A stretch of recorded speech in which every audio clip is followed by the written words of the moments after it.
just to start, the big question we've been hearing from a lot of residents and commuters, they don't understand how could the bridge pass an inspection over the summer, but now it's in such bad shape that you can't rule out possible demolition. Yeah, I mean, that's one of the questions that I think I've said and the governor has said.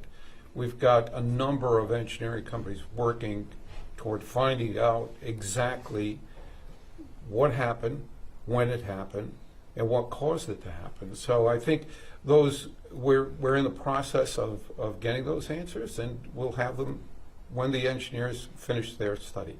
As somebody who drives in Rhode Island, presumably has driven over that bridge countless times, does that concern you, though? The fact that it has gotten that bad? Well, no.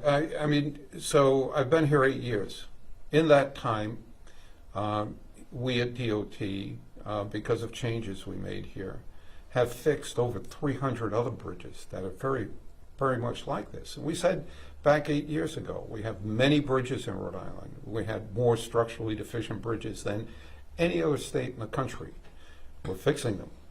We've gone from a quarter of our bridges being structurally deficient, like this one, the Washington Bridge, to less than 14% at this point after 7 years, and we're tracking to have it less than 10%. It takes time. These bridges got like this over decades, over 60 years. We've all driven over them. We've all seen them. No one ever did anything about them. We're doing it now. This bridge in particular has been under construction for several years, so how did some of these issues go unnoticed? This is, with the 300 bridges that we've corrected, it's like a doctor looking at a patient. As we look at the bridge or we reconstruct it and we uncover some of the defects that we're repairing, we find other defects. And we've had to do this in a number of instances on all of those bridges. It's not uncommon with older bridges like this. And this one dates back to 1968. You mentioned earlier in the week that beyond the initial pins, other deficiencies with the bridge have been found. What are those? They're doing that now. They're studying that now. They'll be reporting to us when their work is done. And I think we need to give them, the experts, the time to look and to definitively find exactly what's wrong and what the scope of those deficiencies are. But you don't know so far what the other deficiencies, the other problems are? It's a process. The answers will come to us when the engineers have their reports ready, and we'll certainly get the information to you.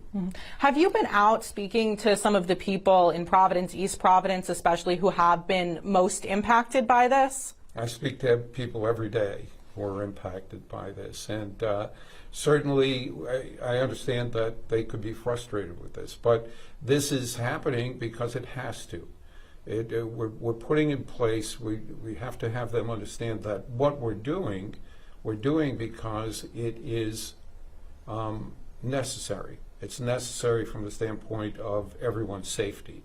So put into practice the diversions and the closures that we had to because the bridge is saying we needed to close it. Now, that doesn't mean we're sitting here. The governor has asked us to look at various near-term and long-term traffic mitigation measures that we're working on. And parallel to these engineers that are working on the bridge itself, we have traffic engineers, and they're looking at some short-term solutions how we may be able to tweak some of the traffic setups that we have right now to allow people to move through more quickly.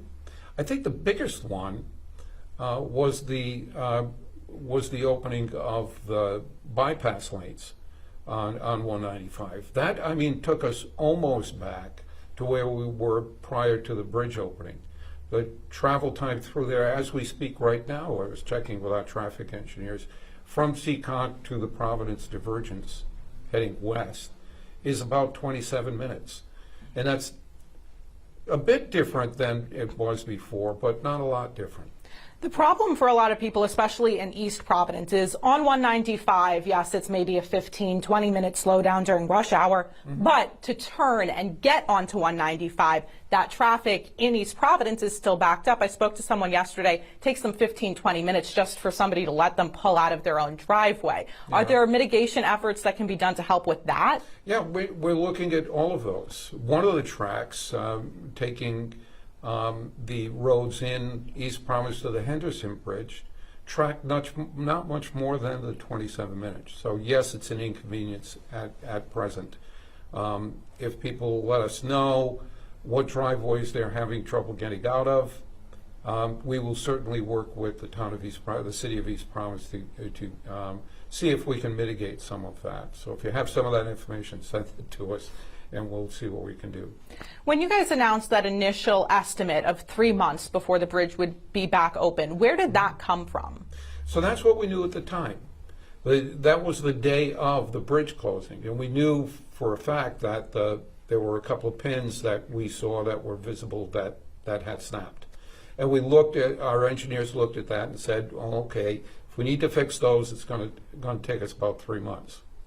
As the work evolves and we're finding other deficiencies, that scope is going to change, and we need to let that take its course in order to determine how much we have to fix, and that'll tell us how long it's going to take to fix it. Mm-hmm. When did that work start evolving? When did the engineers start finding other deficiencies? Within a day or two after the first day, we sent in 5 different engineering companies. And all of that information they're developing now, and we're hoping soon we'll have a full report on that. And at that time, we'll know the full scope and we'll be able to determine what a schedule is to fix things. Speaking with people, especially in East Providence, a question they keep asking is, how did this go unnoticed? How did this get missed? Many of our bridges in the state were in a similar shape to the Washington Bridge for decades, for 60 years. Many of these bridges, the 610 project, was under design for 30 years before we got the money and the project manager to be able to fix it. The viaduct on 95 was like that for 20 or 30 years before we now took the project over and are actually doing it. And likewise, many other bridges that we're getting to, and we're evolving through our inventory of deficient bridges and fixing them, but it takes time. So is there reason for people to be concerned about some of these other bridges? That doesn't sound very reassuring. No, look, we have, as part of this, we have a whole nother group of engineers looking at the rest of the inventory of deficient bridges that we have to make sure there are no other kinds of situations. And from your perspective, you believe there's no way that any of this could have been noticed during the inspection over the summer or any earlier? Well, we'll know that.